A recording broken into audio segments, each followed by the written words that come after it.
Hi viewers, உங்கள் மனம் உங்கள் ஆரோக்கியத்தின் வாகனத்தின் பயணி அல்ல, அதுதான் ஓட்டுநர். உங்கள் ஆரோக்கியம் ஒரு வாகனம் என்றால் அந்த வாகனத்தில் பயணிக்கும் பயணி அல்ல உங்கள் மனம், அதுவே ஓட்டுநர். உங்கள் ஆரோக்கியத்தை ஓட்டி செல்வது உங்கள் மனம்தான். சயின்டிஃபிக் ரீதியாக உங்கள் மூளையில் ஏற்படும் நினைவுகள் உங்கள் உடலை குணப்படுத்தவோ உங்களுக்கு நோய்களை ஏற்படுத்தவோ செய்கின்றன என்று நிரூபிக்கப்பட்டுள்ளது. எனவே இந்த வீடியோவின் ஊடாக நீங்கள் உங்கள் நோய்களுக்காக வைத்தியரை சந்திக்க கூடாது என்ற மோட்டிவேஷனை அல்ல நாம் உங்களுக்கு கொண்டு வருவது.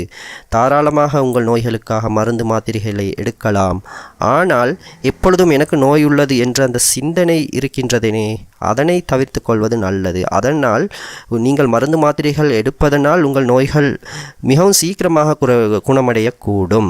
சரி, இப்பொழுது வீடியோவுக்கு உள்ளே நுழைவோம். உடலும் மனமும் எவ்வாறு இணைந்துள்ளன என்பதை முதலாவது நீங்கள் புரிந்து கொள்ள வேண்டும். ஒவ்வொரு எமது எண்ணமும் எமது நரம்பணுக்களை தூண்டுகின்றன.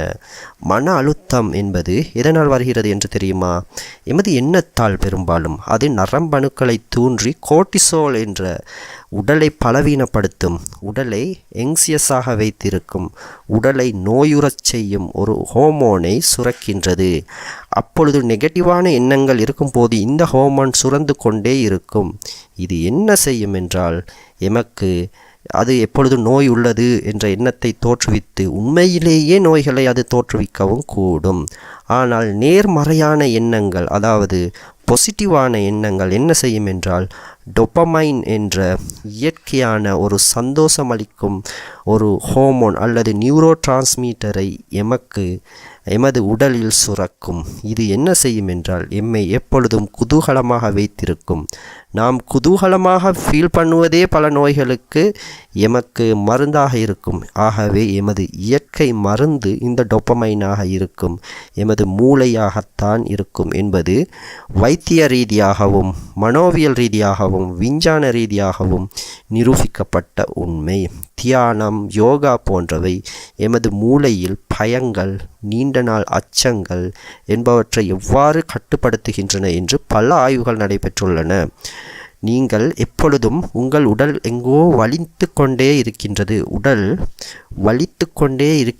என்று ஃபீல் பண்ணினால் உண்மையிலேயே அந்த ஏரியா வலிப்பது மாதிரியே தோன்றும், உண்மையாக வலி இல்லாவிட்டால் கூட.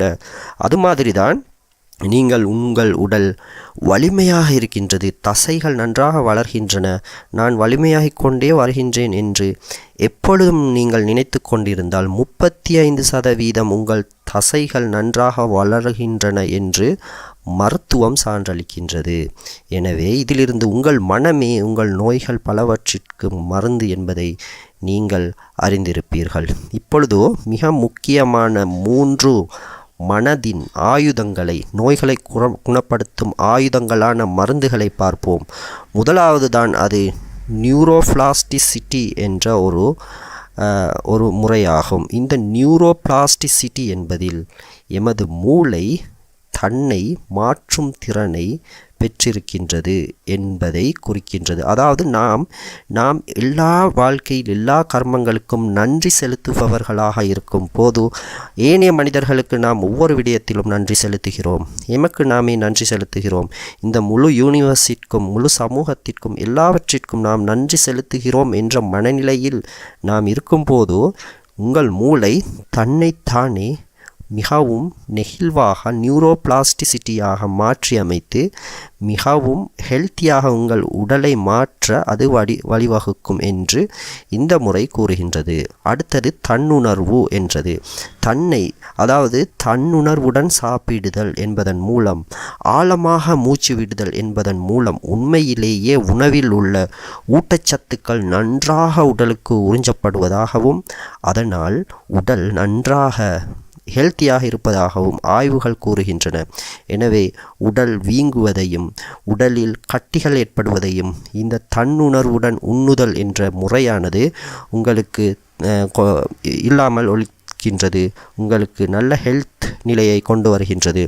அடுத்தது என்னவென்றால், நான் நோய்வாய்ப்பட்டுள்ளேன், நான் நோயாக உள்ளேன் என்று எப்பொழுதும் நீங்கள் சொல்லிக் கொண்டிருந்தால், ஃபீல் பண்ணி கொண்டிருந்தால், உங்களுக்கு உண்மையிலேயே எங்கோ வலிப்பது மாதிரி, நோய் உள்ளது மாதிரி தோன்றுவதில் ஆச்சரியம் இல்லை தானே.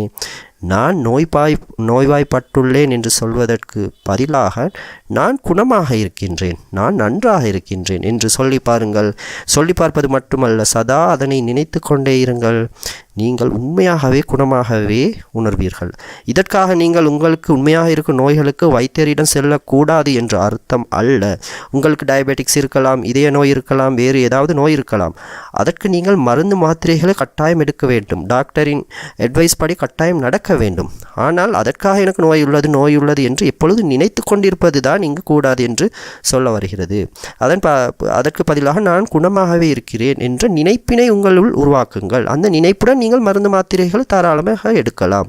எனவே இந்த சிந்தனைகள், இந்த 3 வழிமுறைகளும் மனதின் குணமாக்கும் ஆயுதங்களாக இருப்பதாக ஆய்வுகள் கூறுகின்றன. பல தன்னம்பிக்கை உள்ள பலரும் வெற்றி பெற்ற தனது நோய்களை குணமாக்கிய பல கதைகளையும், நீங்கள் நீரழிவு போன்ற நோய்களை குணமாக்கிய பல கதைகளையும் நீங்கள் கேள்விப்பட்டிருப்பீர்கள். இது குறித்த பல்வேறு மோட்டிவேஷன் கதைகள் இன்டர்நெட்டில் உண்டு, நீங்கள் தாராளமாக தேடி பார்க்கலாம். ஆகவே இப்பொழுதே தொடங்குங்கள். நீங்கள் மூச்சை இழுத்து விடுங்கள். நீங்கள் உங்கள் பலவீனத்தை விட்டு ஆற்றலாக இருப்பதாக நினையுங்கள். தினமும் இதனை நினையுங்கள். தினமும் நினைத்து கொண்டே இருங்கள். உங்கள் ஆரோக்கியமாக நீங்கள் இருப்பதாகவே நினையுங்கள்.